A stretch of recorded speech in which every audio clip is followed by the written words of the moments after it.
रात का सन्नाटा था। रेगिस्तान की खामोशी में एक टूटी हुई मिट्टी की झोपड़ी खड़ी थी। झोपड़ी के अंदर जमीन पर एक बहुत पुराना मुसल्ला बिछा हुआ था।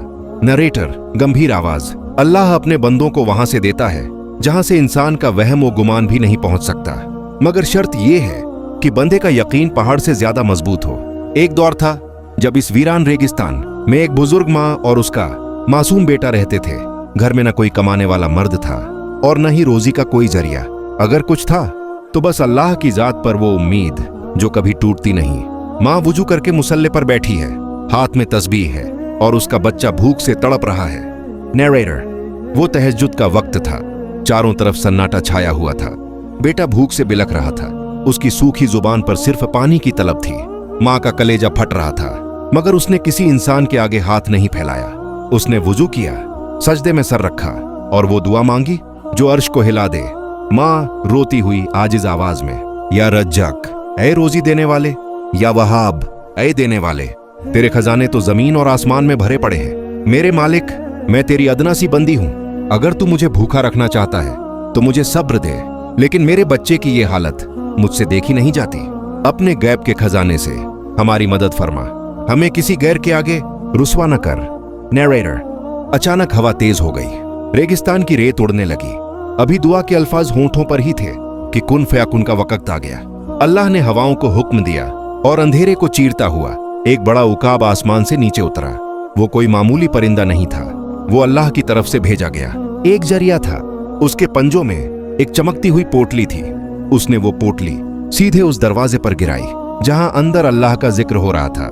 माँ ने दरवाजा खोला, पोटली देखी और चौंक गई। नरेटर, जब थैला खोला गया तो उसके अंदर सोने के सिक्के और जवाहरात थे। इतनी दौलत कि 7 पुश्तें बैठकर खा लें। शैतान ने दिल में दस्तक दी होगी, रख लो, ये तुम्हारा ही है। मगर नहीं, जिस दिल में अल्लाह का खौफ हो वो लालच में नहीं आता। माँ ने फौरन कहा, अस्तगफिरुल्लाह। बेटा हैरानी से, अम्मी जान, अल्लाह ने हमें अमीर बना दिया, अब हम खूब खाएंगे। माँ सख्त मगर प्यार से, बेटा खामोश रहो, हर आने वाली चीज नेमत नहीं होती, बाज दफा वो फितना होती है।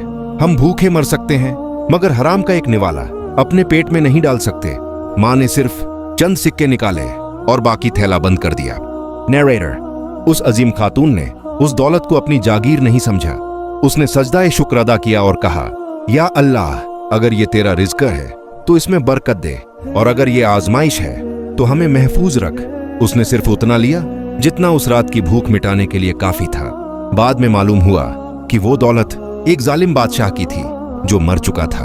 अल्लाह ने एक जालिम का माल वहां पहुंचा दिया जहां उसकी सबसे ज्यादा जरूरत थी, क्योंकि कुरान कहता है, और अल्लाह उसे वहां से रिज़्क देता है जहां से उसे गुमान भी नहीं होता।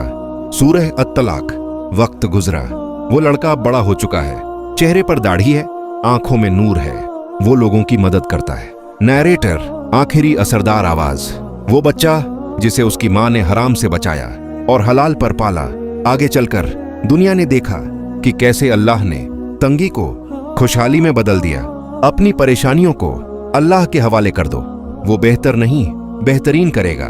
दुआ, या अल्लाह, हम सबका रिज़्क कुशादा फरमा और हमें हलाल पर राजी रख। आमीन।